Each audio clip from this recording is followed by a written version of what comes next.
நாட்டின் பொருளாதாரத்திற்கு முதுகெலும்பாக உழைக்கும் பெருந்தோட்ட மக்களின் வாழ்வில் தீர்க்கப்படாத பிரச்சினைகளோ ஏராளம். இரத்தினபுரி மாவட்டத்தில் உள்ள ஹேஸ் தோட்ட மக்கள் அடிப்படை வசதிகள் ஏதுமற்ற நிலையில் வாழ்ந்து வருகின்றனர்.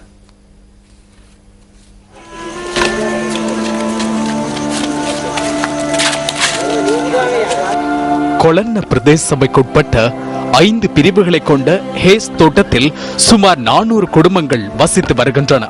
நல்லதொரு வீடற்ற நிலையில் மழையினால் ஒழுகும் வீடுகளில் நனைந்தபடியே இந்த மக்கள் வாழ்ந்து வருகிறார்கள். தமது குடியிருப்புகள் கடந்த பல வருடங்களாக புனரமைக்கப்படாத நிலையில் காணப்படுவதாக ஹேஸ் தோட்ட மக்கள் கவலை தெரிவிக்கின்றனர். எப்போ உடஞ்சி உழுவும்னே தெரியல. வீடு தோட்டத்தில் வேலைக்கு போகணும் மட்டும்தான் சொல்றாங்க. ஆனால் எந்த விதமான பிரச்சனையும் கேட்கல. யூனியனுக்கும் சொன்னாலும் அவங்களும் வந்து பார்க்க மாட்டேங்கிறாங்க.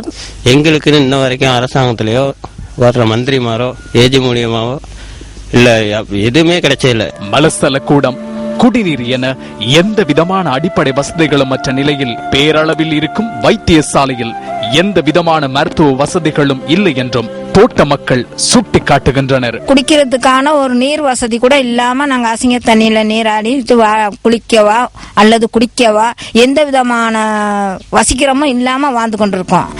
பிரதேசத்தின் பெரும் பிரச்சனையாக இருப்பது போக்குவரத்து பிரச்சனையே என்று மக்கள் குறிப்பிடுகின்றனர். இதனால் பலதரப்பட்டவர்களும் அசௌகரியங்களுக்கு முகம் கொடுத்து வருகின்றனர்.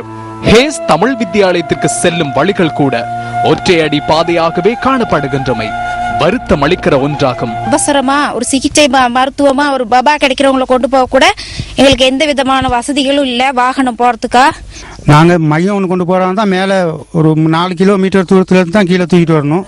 கிராமத்தின் அடிப்படை தேவைகளை நிவர்த்தி செய்யாமையினால் அது தோட்டத்தின் மாணவர்களை கடுமையாக பாதிப்பதாகவும் அதனால் அவர்களின் எதிர்காலம் கேள்விக்குறியாகி உள்ளதாகவும் மக்கள் கவலை தெரிவிக்கின்றனர். நாங்க இதுவரையிலும் நாட்டு தோட்டத்துல வாழ்ற மாதிரி தான் நாங்க வாழ்ந்துகிட்டு இருக்கிறோம். அந்த அப்படி மிஷன்ல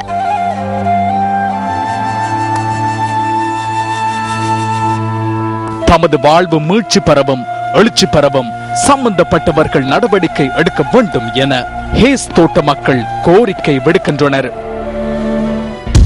உங்கள் வாழ்க்கை எங்கள் செய்தி.